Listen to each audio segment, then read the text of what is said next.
Bonjour à tous et toutes et bienvenue à la conférence de presse officielle de veille de match de l'équipe de France féminine avec Laurent Bonadei et Grit Mbok. La première question pour Siani, please. Merci.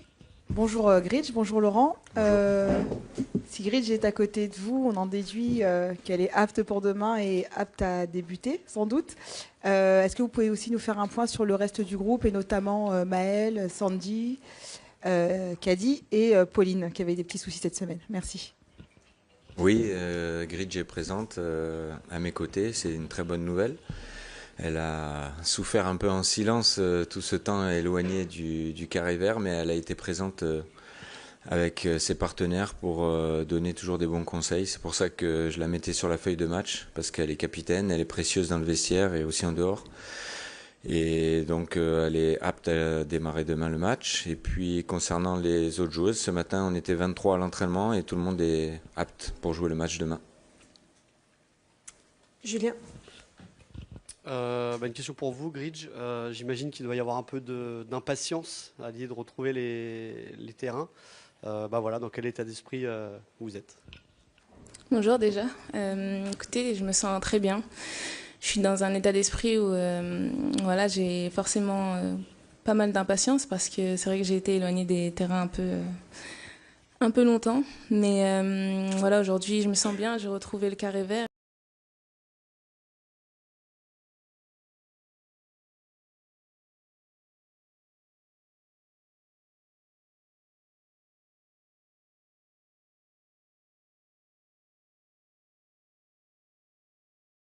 Aussi contribuer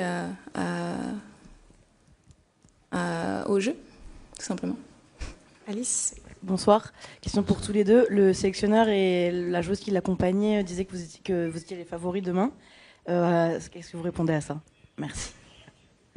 Oui, c'est un peu le jeu de bluff quelque part. Moi je considère qu'on est favori à partir du moment où on a déjà gagné des trophées ou des compétitions. À partir du moment où on n'a jamais rien gagné, je ne vois pas comment on pourrait se positionner en favori. Demain, l'Allemagne l'a gagné 8 fois, le championnat d'Europe. Après, effectivement, si on prend la dernière confrontation, on les avait battus en demi-finale de la Ligue des Nations. Donc ça reste un très bon résultat, encourageant, sur lequel on doit capitaliser de la confiance. On est aussi sur 11 victoires consécutives avec beaucoup de buts marqués. Ce qui peut-être leur fait dire qu'on est plus que des outsiders. Mais pour moi, je considère que les favoris, ça reste l'Allemagne, même si ça sera un match très équilibré. Siani.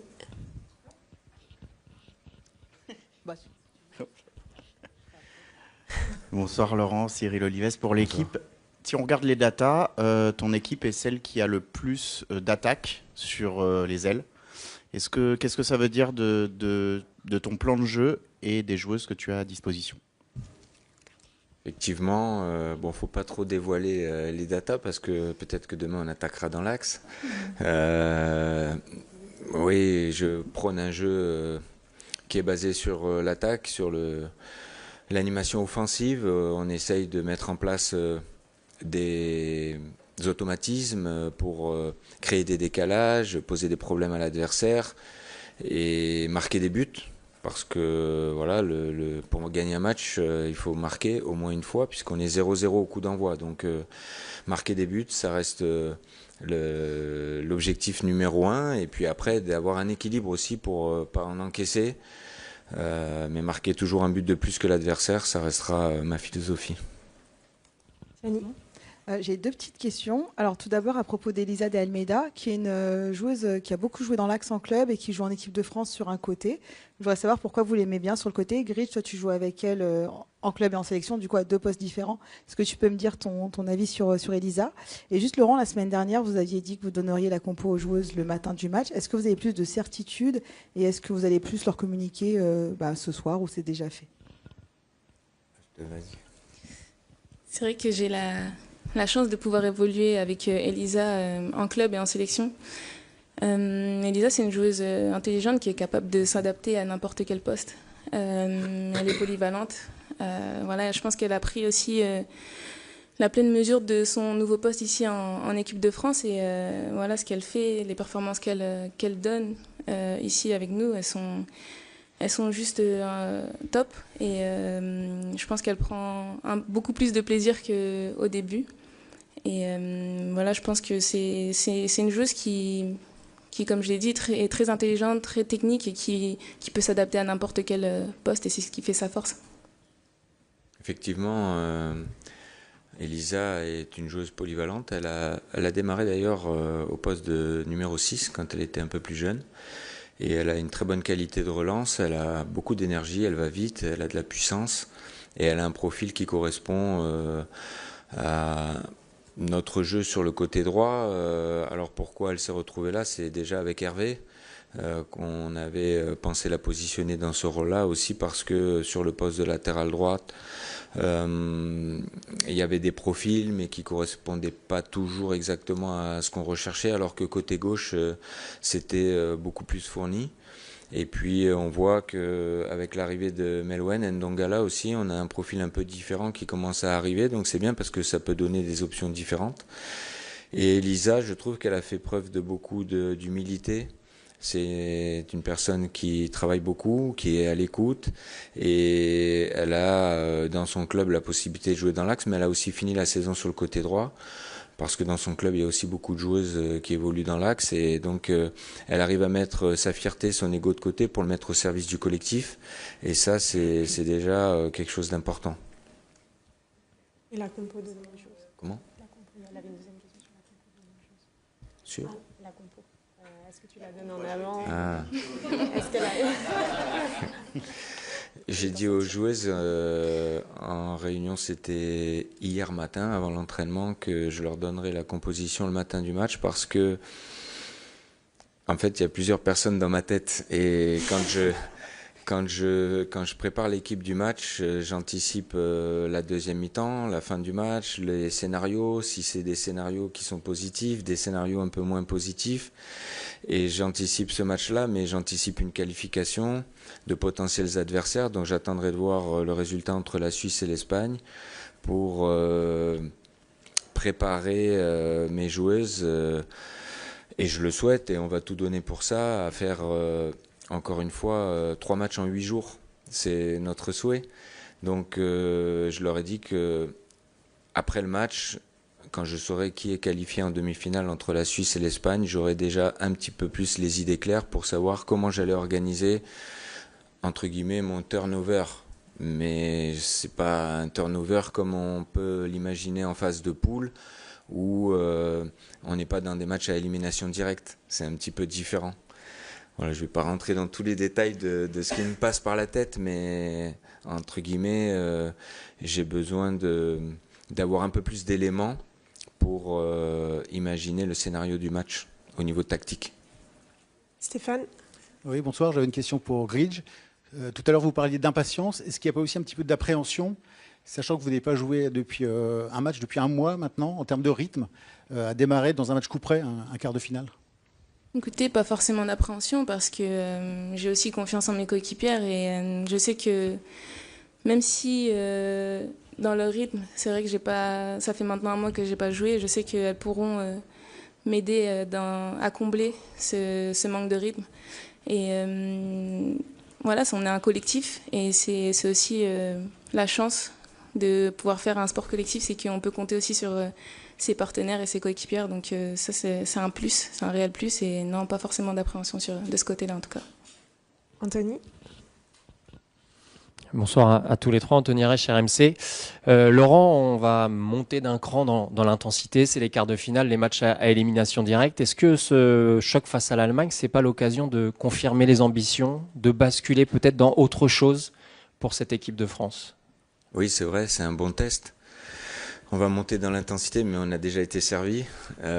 Donc c'est un bon match aussi pour s'évaluer et voir la progression de cette équipe. Je disais il y a quelques semaines que les joueuses et ce groupe avaient progressé un peu plus vite que ce que je l'avais imaginé, et tant mieux. Ça nous donne plus d'ambition dans cet Euro. Et donc demain, c'est vraiment le match idéal pour voir où on en est. On a déjà eu 3 beaux matchs, notamment l'Angleterre et les Pays-Bas, pour nous donner de la confiance sur notre capacité à la fois à résister, à renverser des situations ou à imposer notre rythme pour faire un très bon match demain et tout donner pour se qualifier. Alice. Je vous demandais mercredi si vous prépariez la séance de tir au but. Vous disiez que non. Est-ce que la séance d'hier vous a fait changer d'avis avec le scénario? Et Gridge, est-ce que tu te vois, toi, tirer un tir au but? Merci.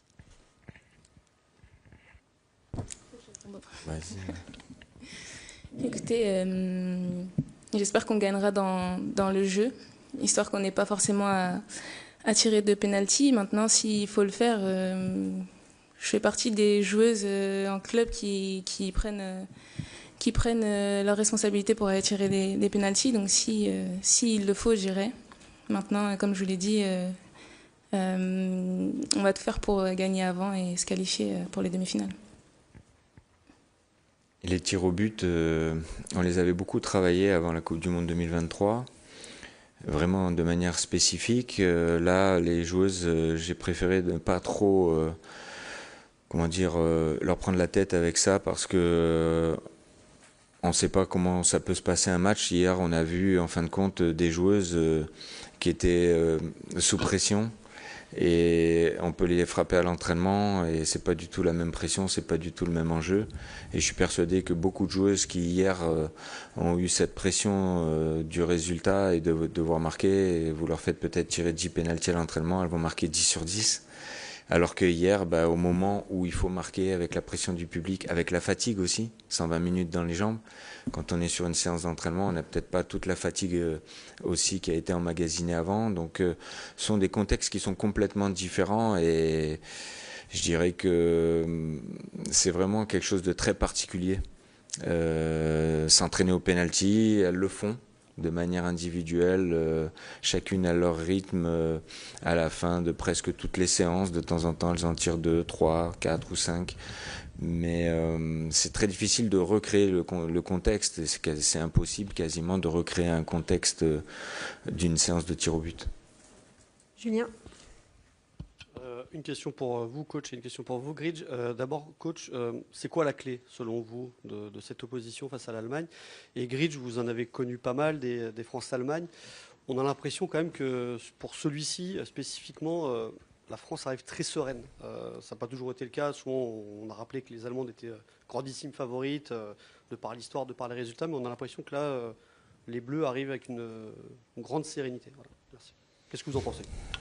Je sais pas, la clé, je dirais que le rapport de force est un petit peu équilibré par rapport aux différentes confrontations qu'il y a pu avoir lors des années précédentes. C'est le football féminin qui progresse, cette équipe de France qui progresse. Et il va y avoir un enjeu tactique aussi, certainement pour le coach adverse de devoir gérer l'absence de 2 joueuses dans son couloir droit et peut-être de modifier un peu sa tactique alors qu'il est lui-même très ancré sur un système bien rodé. Voilà, on verra au début du match. Nous, on doit être focalisé sur notre jeu, sur nos principes, sur notre projet de jeu et faire en sorte de le jouer de la manière la plus détendue possible, sans être tétanisé par l'enjeu et d'être conquérante, déterminée pour faire en sorte qu'on n'ait pas de regrets quoi qu'il arrive et qu'on joue notre football. La pire des choses, ce serait de faire un non-match et finalement d'être timoré et de passer à côté. Non, je pense que les joueuses, si vous les sentez avec beaucoup de sérénité, tant mieux, mais plus on va approcher du match et plus la pression va monter, mais je suis confiant sur leur capacité à un peu dédramatiser l'événement et faire en sorte que ça reste un match. C'est pour ça que je répète que j'avais prévu ce match contre le Brésil juste avant, qui était un match amical, mais qui avait rien d'un match amical, et c'était vraiment un très bon match pour nous préparer à ce genre d'événement. C'était long. Non, on est sereine parce que je pense qu'on a aussi bien travaillé. Voilà, on est sur une dynamique aussi de victoire qui fait qu'on a emmagasiné beaucoup de confiance. Et voilà, on est sûr de nos forces.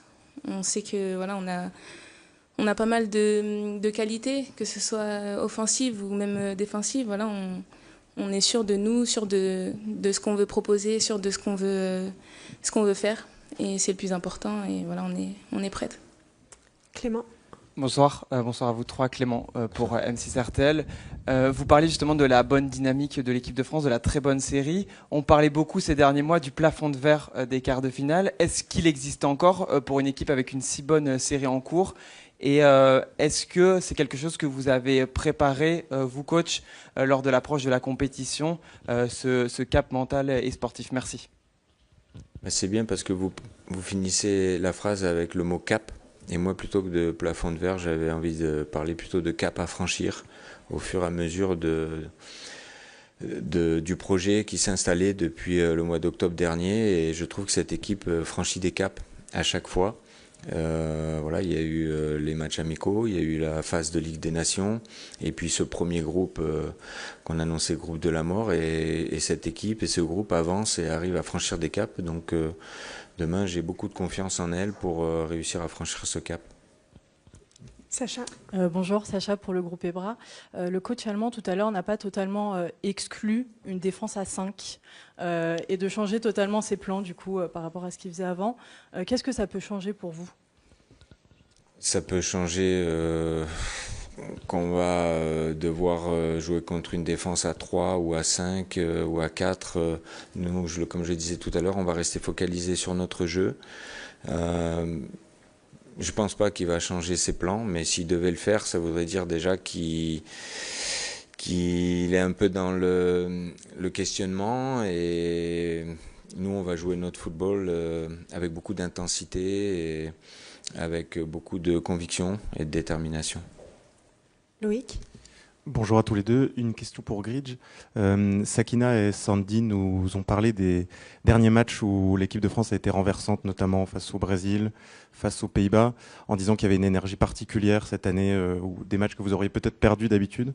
C'est quoi votre ressenti là-dessus, du bord du terrain avec votre groupe? Est-ce qu'il se passe vraiment quelque chose de particulier cette année? Oui, je pense que vous l'avez vu. Voilà, on a montré aussi une force de caractère.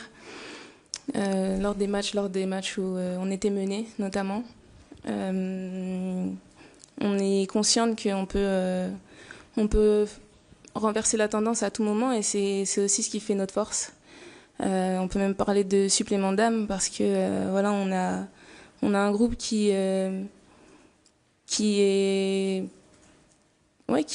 complet, qui aime jouer ensemble, qui a des automatismes, qui est capable de montrer aussi qu'il peut surprendre à tout moment.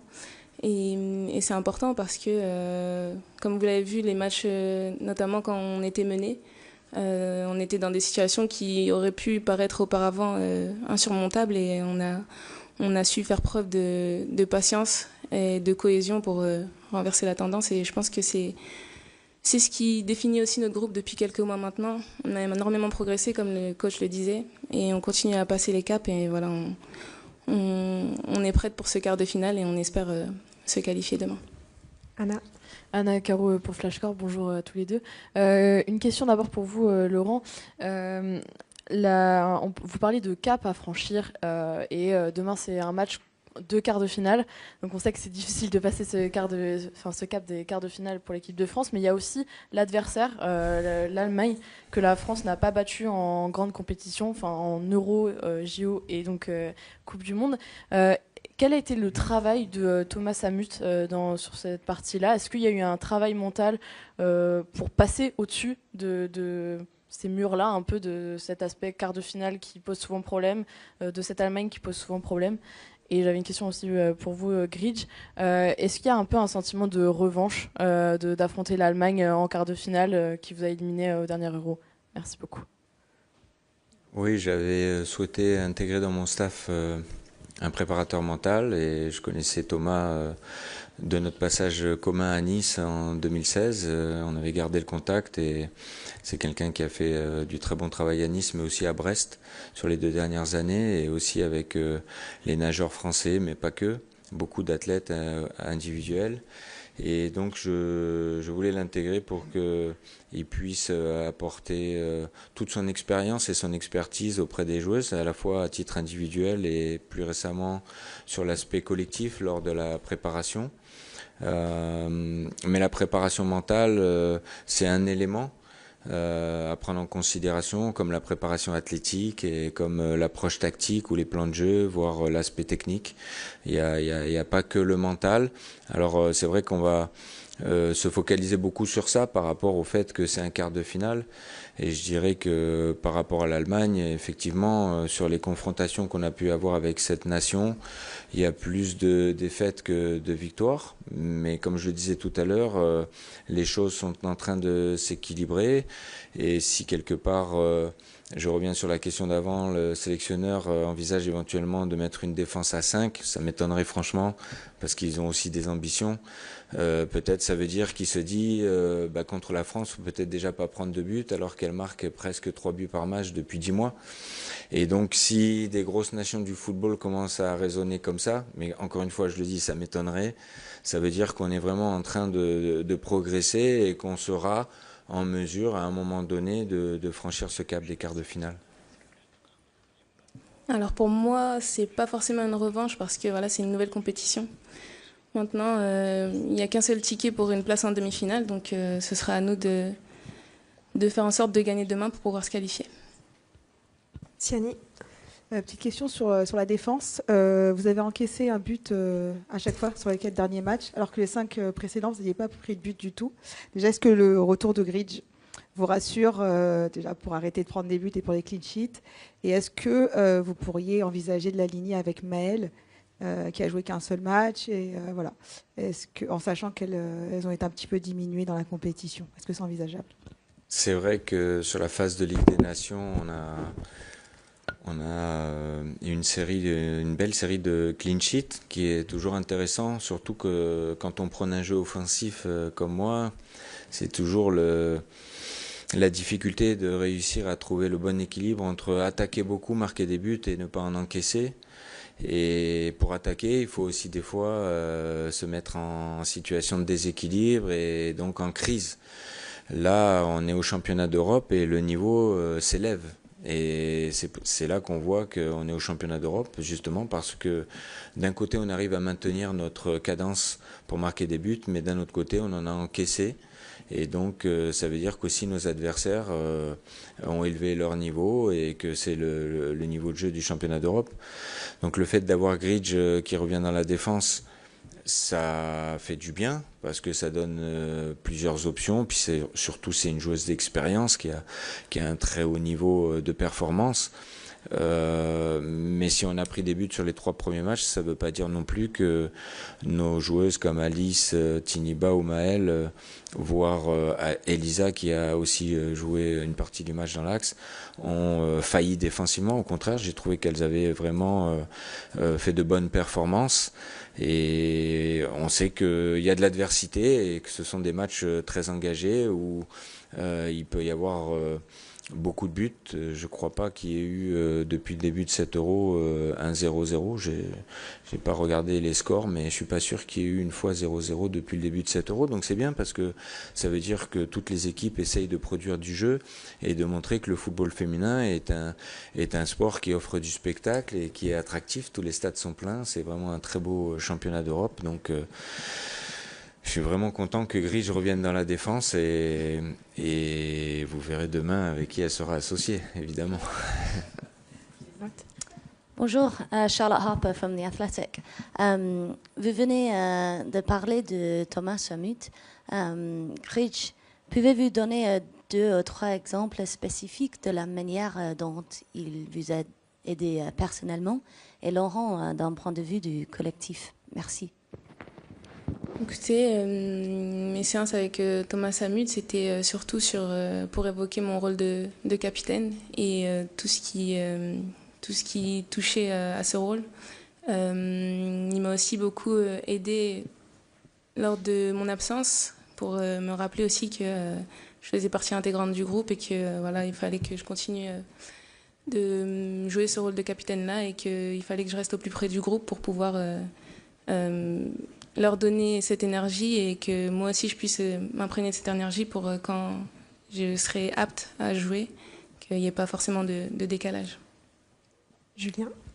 Par rapport au collectif, en fait, lorsqu'il a commencé à intégrer le staff au début, on s'est beaucoup réunis, on a fait beaucoup de réunions avec tous les membres du staff justement pour définir le projet, le projet de vie et sur les premières réunions, on avait décidé qu'il était important que les joueuses mettent leur ego de côté pour les mettre au service du collectif avec un relationnel fort et puis aussi des joueuses qui aient la capacité à oser, à entreprendre des choses. Et donc il a beaucoup travaillé sur les individus et c'est simplement dans la phase de préparation où on s'est réunis à Anglette, où on a commencé à entamer un travail sur la cohésion de groupe, à la fois sur des activités qu'on a pu faire en commun, mais aussi sur des réunions qu'il a pu faire avec l'ensemble du groupe pour faire passer les bons messages et pour être dans la continuité de ce qui est fait à titre individuel, mais que ça se reproduise au travers du groupe. Génial. Une question pour vous, coach, pardon. Depuis que vous avez pris vos fonctions, il y a eu, si je ne dis pas de bêtises, très peu de tests, on va dire, tactiquement. Vous avez tenté la défense à 3, où là vous êtes fixé quand même sur un 4-3-3 globalement. Est-ce que sur un quart de finale comme ça, si le besoin se ressent, vous êtes prêt à tenter quelque chose, quoi, voilà. Est-ce que c'est une possibilité? On a toujours les possibilités de sortir une arme secrète, on va dire. On avait travaillé sur les 4 matchs amicaux. J'en avais profité justement pour faire 3 matchs en 3-4-3. Parce que selon moi, entre un 3-4-3 ou un 4-3-3, il n'y a pas une grosse différence. C'est juste une question d'animation et de profil de joueuse. Et donc les joueuses savent qu'elles peuvent basculer d'un système à l'autre. On n'a pas pour l'instant eu besoin d'y recourir parce que je trouve qu'on a trouvé un bon équilibre sur ce système-là en 4-3-3 que j'aime beaucoup, que j'affectionne. Et après, même dans ce système en 4-3-3, on a plusieurs options possibles en fonction du profil des joueuses, en termes de puissance, de technique ou de vitesse. Donc ça reste toujours une option de pouvoir basculer d'un système à l'autre, oui. On va prendre les 2 dernières questions avec Alice et Anthony. On a l'impression, avec les extraits des conférences de presse ou des vidéos, etc., qu'il y a le capital sympathie autour des Bleus augmente un peu en France. Enfin, c'est un peu cette impression-là. Est-ce que vous le ressentez aussi, pour tous les deux? Oui, on le ressent. On ressent à travers aussi le fait que les supporters se déplacent en nombre. On est aussi pas mal suivi, je pense, à la télévision. Maintenant, on essaye de rendre aussi au public ce qui nous transmet lors des matchs. Voilà, leur offrir du spectacle, leur offrir des buts, des victoires. Voilà, on est vraiment dans une bonne dynamique et on veut continuer à partager avec eux, à communier avec eux et qu'ils continuent à nous suivre et nous soutenir. C'était pour Laurent aussi. Ouais, pour moi, il était essentiel dès le début que tous les supporters français s'identifient à cette équipe, que ce soit dans la victoire ou dans les moments plus difficiles. Et la meilleure façon déjà que tout le monde s'identifie à cette équipe, c'est de montrer l'exemple en termes d'état d'esprit.